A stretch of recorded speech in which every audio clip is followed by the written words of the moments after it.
우리 옆에 분하고 같이 한번 인사 나누실까요? 오늘 만나서 반갑습니다.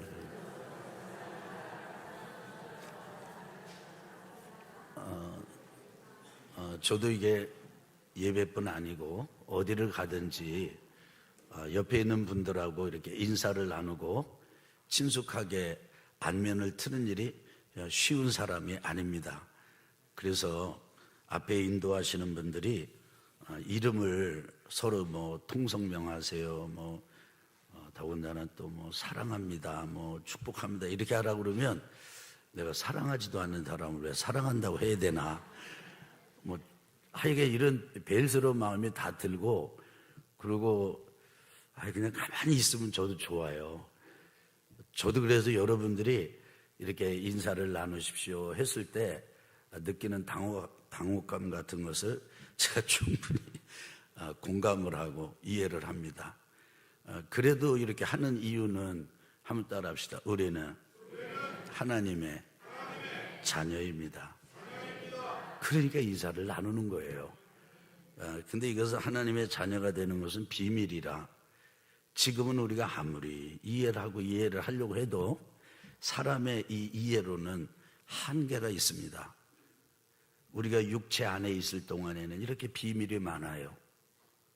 모르는 신비가 너무 많고, 그런데 언젠가는 우리가 육체 밖으로 갈 때가 있을 것입니다.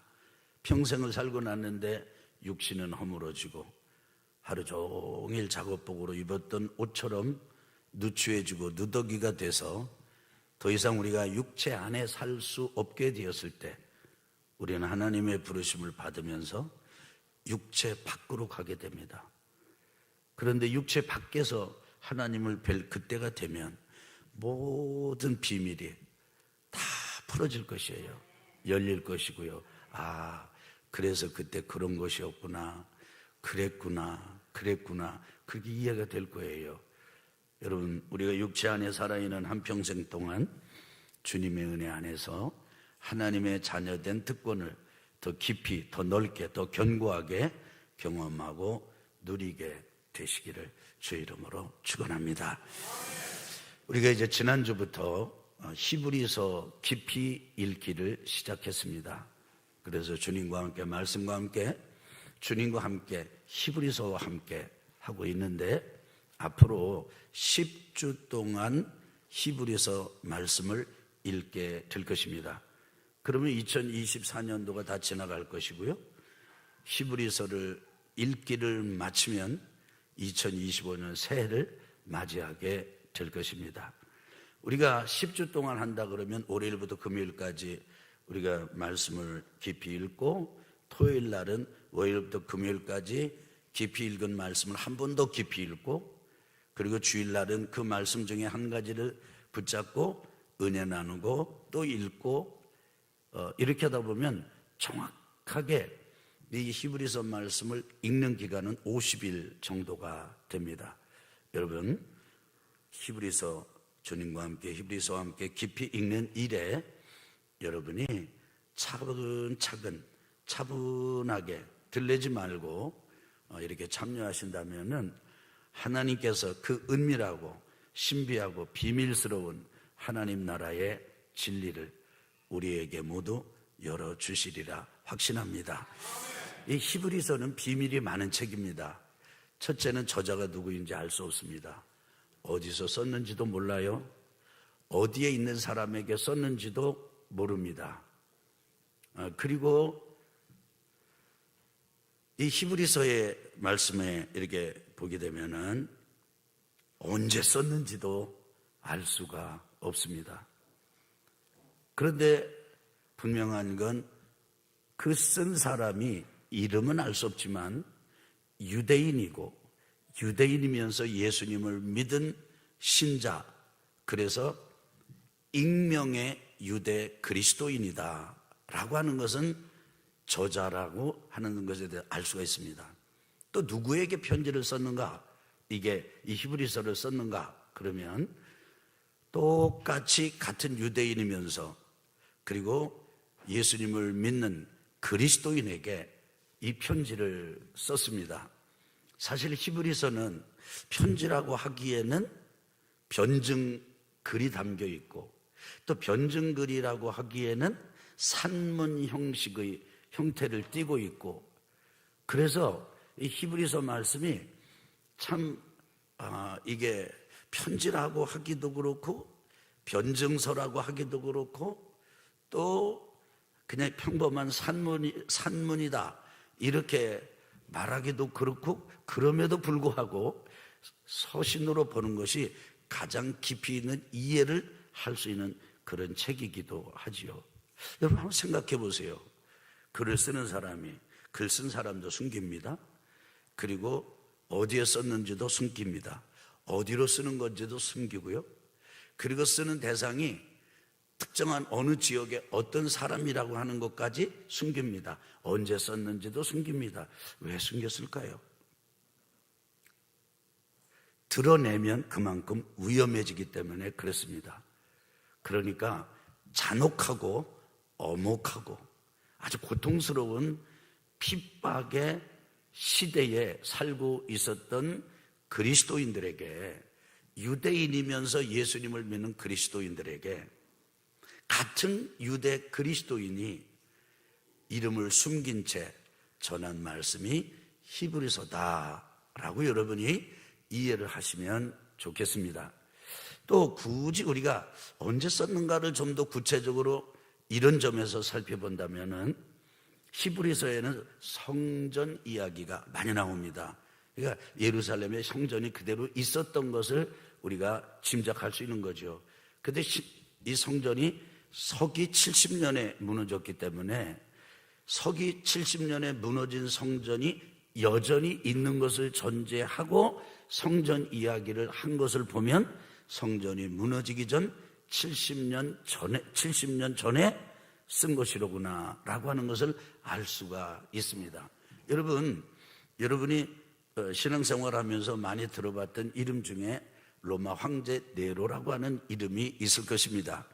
이 로마 황제 네로가 통치했던 기간은 서기 65년경입니다. 그러니까 서기 65년경에서부터 서기 70년 예루살렘 성전이 무너지기 전까지 그 잔혹한 예수 믿는 것 하나 때문에 이 밤 건물과 건물 사이에 난 그 길을 밝히기 위해서 신자의 몸에 이 기름을 바르고 송진을 바르고 그래서 불을 밝히는 횃불로 삶고 태워서 죽이는 이런 말로 형용하기 어려운 이런 핍박을 받는 시절에 모든 걸 다 감추고 은밀하게, 그러나 이것은 여러분이 꼭 들어야 합니다, 새겨야 합니다 라고 전해진 말씀 따라합시다. 이것이 히브리서입니다. 히브리서에서 강조하는 하나님은 어떤 하나님이십니까? 우리 히브리서 1장 1절로부터 2절의 말씀 한번 보실까요? 여러분 그 주보에 설교를 요약해서 실어놓은데 그거 다 들어 있습니다. 우리 한번 같이 읽어보겠습니다. 옛적의 선지자들을 통하여 여러 부분과 여러 모양으로 우리 조상들에게 말씀하신 하나님이 이 모든 날 마지막에는 아들을 통하여 우리에게 말씀하셨으니 이 아들을 만유의 상속자로 세우시고 또 그로 말미암아 모든 세계를 지으셨느니라. 이 히브리서가 말하고 있는 하나님은 말씀하시는 하나님이십니다. 한번 해봅시다. 말씀하시는 하나님. 우리는 어떻게 생각해요? 하나님은 신이시고 신은 보이지 않으시고 그래서 언제나 내가 필요할 때는 나타나지 않으시고 그리고 내가 들으려고 해도 잘 이해할 수 없고 들리지 않고 그래서 침묵하신 하나님, 나를 향해서 외면하시는 하나님, 입을 닫고 계시는 하나님.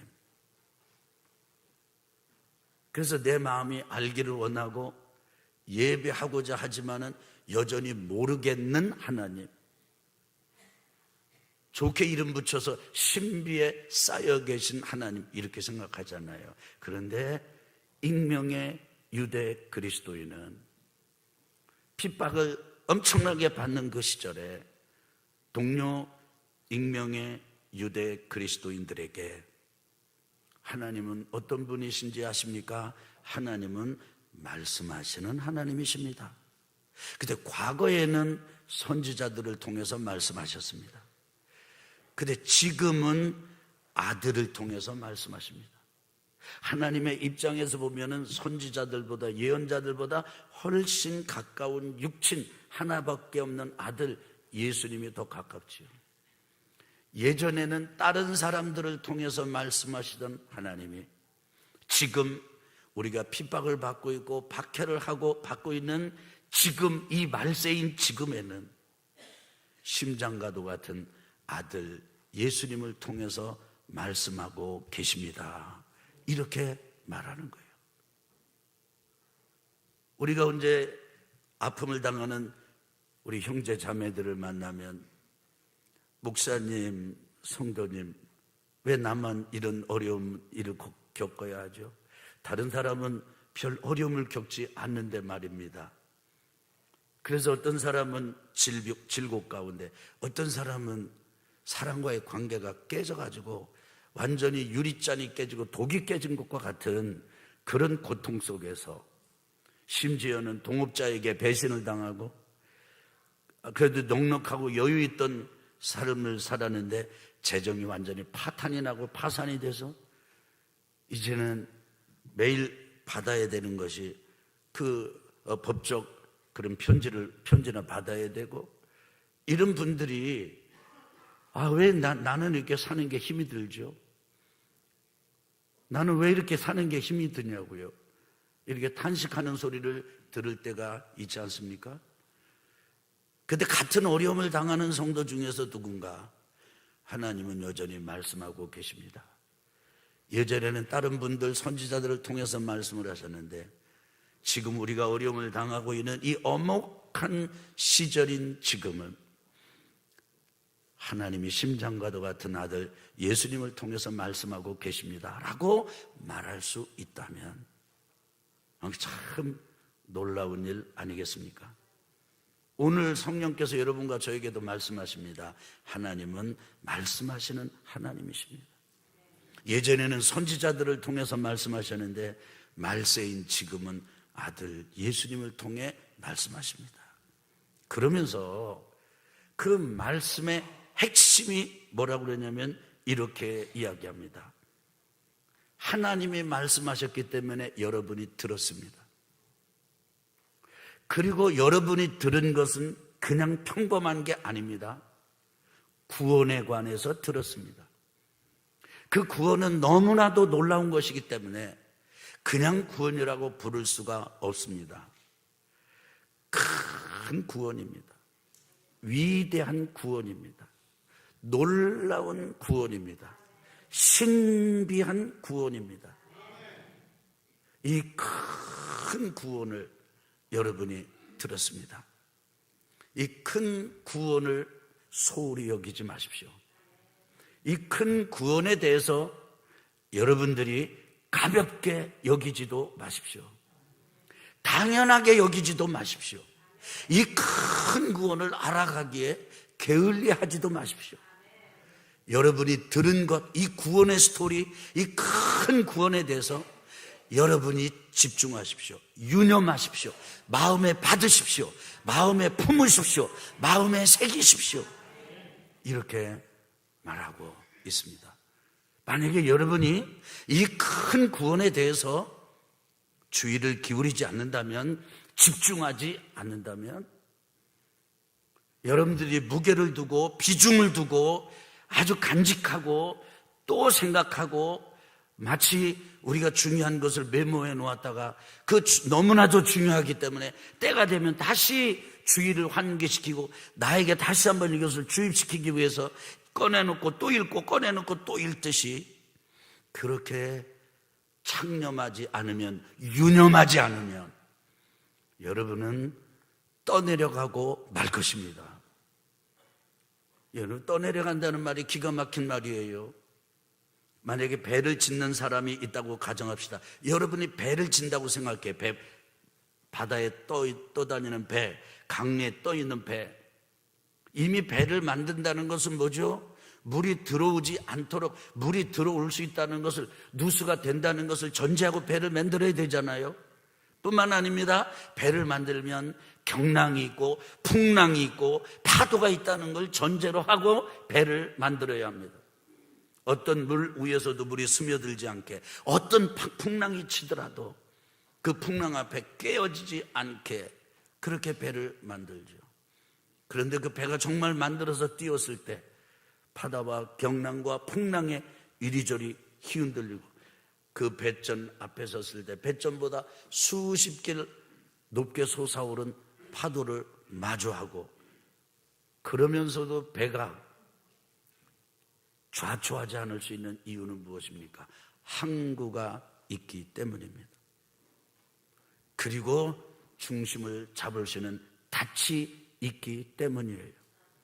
그런데 항구 없는 배, 내릴 닻이 없는, 중심이 없는 배, 그래서 바람이 불고 물결이 치는 대로 이리저리 그냥 떠밀려 다니는 배, 그 배를 흘러 떠내려간다, 이렇게 말합니다.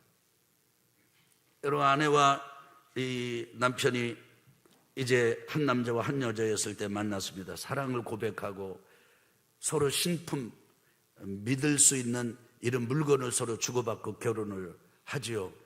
그래서 그렇게 끼는 것, 받아 끼는 것 중에 대표적인 게 반지입니다. 반지. 그래서 남편도 반지를 낍니다. 아내도 반지를 낍니다. 근데 만약에 세상에 번쩍거리고 호화롭고 유혹하는 것들이 생겨서 슬며시 남편이 나 결혼한 사람 아니야, 나 여전히 싱글이야, 그렇게 하려고 반지를 뺄 때 그 반지가 손가락에서 미끄러져 내려가는 그거를 따라합시다. 흘러. 따라해봐요. 흘러. 떠내려간다. 그렇게 표현했습니다. 여자가 나 이 사람이랑 더 이상, 이 사람 남편이 있는데도 남편이 없는 사람처럼 슬며시 반지를 뺀다. 그때 따라합시다. 흘러 떠내려간다. 뭐에 흘러 떠내려가는 거죠? 세상 물결에 흘러 떠내려가는 거죠. 풍조에, 세상 유행에 흘러 떠내려가는 거죠. 부부가 살면서 너무나도 일을 열심히 해요. 반지를 낀 채 열심히 일을 합니다. 여러분, 그런 경험 혹시 없으신가요? 이렇게 반지를 끼고 설거지를 하다가 반지가 빠져버렸을 때, 그런 경험 없으신가요? 한 번도 안 해보신 것 같은데. 여러분, 반지 낄 때 조심하셔야 됩니다. 어디서 빠졌는지도 모르게 반지가 빠질 수 있어요. 너무 세상 일에 집중하다 보면. 그렇게 해서 슬며시 반지가 빠져나갈 때 그걸 흘러 떠내려간다, 그렇게 합니다. 깨어진 독에 국물은 다 빠지고 그저 바짝 마른 줄거리 반찬만 남는 것과 같이, 은혜라고 하는 은혜는 싹 잃어버린 채 그냥 줄거리만 붙들고 있는 그런 사람을 흘러 떠내려간 사람, 이렇게 말합니다. 근데 왜 그렇게 흘러 떠내려가고, 왜 그렇게 반지가 빠지고, 왜 그렇게 배가 출렁거리고 중심을 못 찾습니까? 이미 들은 것, 구원에 대해서, 위대한 구원에 대해서, 큰 구원에 대해서 창념하지 않기 때문입니다. 그걸 너무 우습게 여겨요. 믿기만 하면 된다. 여러분, 우리가 믿기만 하면 되기까지 하나님이 지불해 놓으신 대가가 너무너무 크잖아요. 부모가, 할아버지 할머니가 죽을 고생을 해서 재산을 모았습니다. 근데 손자는 그 할아버지의 고생을 모르고 아버지의 고생을 몰라요. 엄청난 재물이 그냥 생긴 줄 알아요. 유산으로 그걸 받았어요. 아버지, 어머니, 할머니, 할아버지는 그야말로 뼈 빠지게 그 재산을 모으기 위해서 애를 썼는데, 이 손자 녀석이라는 놈은 그게 그냥 뚝 떨어진 거니까 언제나 벌면 그렇게 버는 줄 알고, 그리고는 값어치를 몰라요. 헛군데다가 씁니다.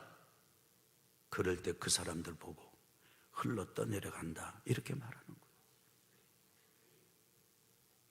사랑하는 교우 여러분, 온천 감리교회 2부 예배 참여한 교우 여러분, 여러분 정말 여러분의 마음으로 예수님께서 나의 죄를 다 짊어지고 십자가에 달려 돌아가시고, 다시 한번 말씀드리지만 우리가 잘한 거 상 주시기 위해서 예수님이 돌아가신 게 아니에요. 우리가 진짜 잘못한 거, 그것 때문에 우리가 병이 걸려도 수십 번 걸려도 마땅하고 저주를 받아도 마땅한데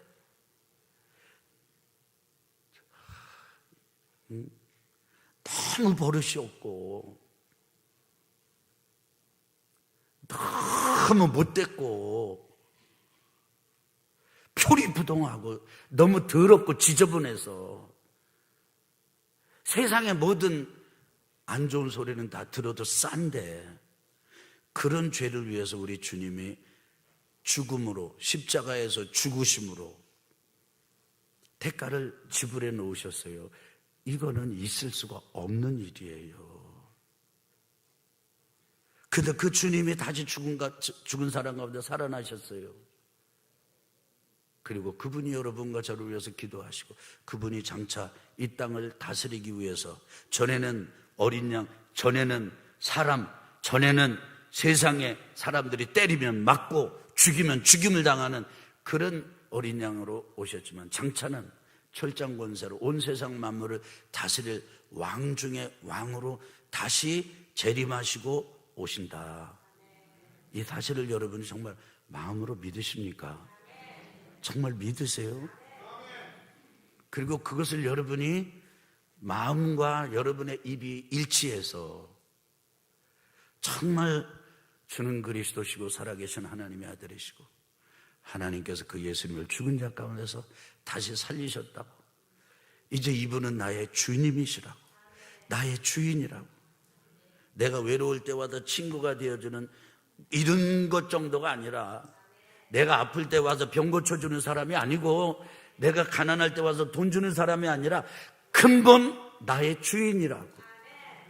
이제 내가 나의 주인이 아니라고. 여러분 그렇게 고백하십니까?